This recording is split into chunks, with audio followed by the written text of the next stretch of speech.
10,000 கோடி கடன் வாங்கினவங்க கூட சந்தோஷமா வெளிநாட்டுல வாழ்ந்துடுறாங்க கடனை கட்டாம. ஆனா 10,000 ரூபாய் கடன் வாங்கிட்டு அந்த கடனை யாரா வீட்டு வாசல்ல வந்து கேட்டாங்கன்னா அவமானம் தாங்காம தற்கொலை பண்ணிக்கிறாங்க. கிட்டத்தட்ட 1968 விவசாயிகள் தமிழ்நாட்டுல தற்கொலை பண்ணி இருக்கிறாங்க. அப்படின்னா ஒரு நாளைக்கு 2 பேர், ஒரு நாளைக்கு 2 விவசாயிங்க தற்கொலை பண்ணி இருக்கிறாங்கன்றத இந்த புள்ளி விவரம் சொல்லுது. அவங்களெல்லாம் நம்ம காப்பாத்தி ஆகணும். விவசாய கூட்டுறவு கடனை தள்ளுபடி கொஞ்சம் செய்வதாக அறிவித்திருக்கிறார்கள். நம்ம விவசாயிகள் எங்க இருக்காங்க தெரியுங்களா? 100 அடி ஆழத்து பள்ளத்துல இருக்கிறாங்க. 100 அடி ஆழ பள்ளம் கடன் சுமையில. ஆனா நம்முடைய தமிழக அரசாங்கம் இன்னைக்கு அவங்க 50 அடி ஆழ கயிறு தான் கொடுத்திருக்கீங்க. எப்படி வெளியில வருவாங்க? 50 அடி கயிறை அவன் 100 அடி ஆழ பள்ளத்து இருக்கிறாங்க. அந்த விவசாயிகள் எப்படி வெளில வருவாங்க? முழுமையாக கடனை தள்ளுபடி செய்தாதானே அவங்க அந்த கடன் பிரச்சனை வெளியில வந்து அவங்க அடுத்த வேலையை பார்க்க முடியும். வேளாண் குடிமக்களுடைய உழைப்பை நாம பார்க்க வேண்டும். வெயில்ல யாருமே வெளியில போக மாட்டாங்க. ஆனா வேளாண் குடிமக்கள் மட்டும் தான் வெயிலே வேலை செய்வாங்க. கடின உழைப்ப அந்த வெயில்ல தான் அவங்க கொடுப்பாங்க. அந்த கொள்முதல் நிலையங்கள், நேரடி கொள்முதல் நிலையங்களுக்கு மூட்டை மூட்டையா அரிசி எடுத்துட்டு போவாங்க.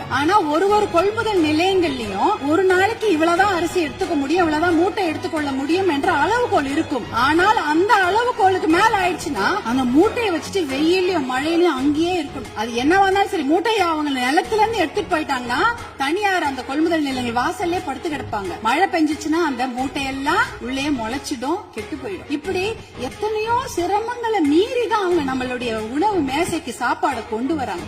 மாண்புமிகு பேரவைத் தலைவர்கள், உங்கள் வாயிலாக முதலமைச்சரை நாங்கள் கேட்டுக்கொள்வதுதான், உங்களுடைய அதிகாரிகள் சொல்லுவாங்க, ஐயோ நிதி சுமை, கடன் சுமை, கூடுதல் செலவினம் அப்படி எல்லாம் சொல்லுவாங்க. ஆனா அதையெல்லாம் நீங்க அதையெல்லாம் ஒரு புறம் ஒதுக்கி வைத்து விட்டு அவர்களுக்கு முழு கடன் தள்ளுபடி செய்யணும். ஏற்கனவே 2000 கோடியா 6000 கோடியா உயர்த்திட்டீங்க. இன்னும் ஒரு 18,000 கோடியா அந்த கடன் தள்ளுபடி, கூட்டுறவு கடன்களை மட்டும் தள்ளுபடி செய்யுங்க. ஏன்னா ஏற்கனவே அவங்க 1 வருஷத்தை தான் தள்ளுபடி செய்திருக்கிறீங்க. அதற்கு முன்னால ஒரு 2 வருஷம் கடன் அவங்க வாங்கி வச்சிருக்காங்க. அந்த கடனையும் முழுமையாக தள்ளுபடி செய்தீர்கள் என்றால் அவங்க கண்டிப்பாக எத்தனையோ கடுமையாக உழைக்க தயாராக இருக்கிறார்கள். அவங்களுக்கு அந்த ஒரு ரெஸ்பெக்ட் நம்ம கொடுக்கணும், அவங்களுக்கு அந்த நிவாரணத்தை நாம் தர வேண்டும் என்று உங்களை எல்லாம் நாங்கள் அன்போடு கேட்டுக்கொள்கின்றேன்.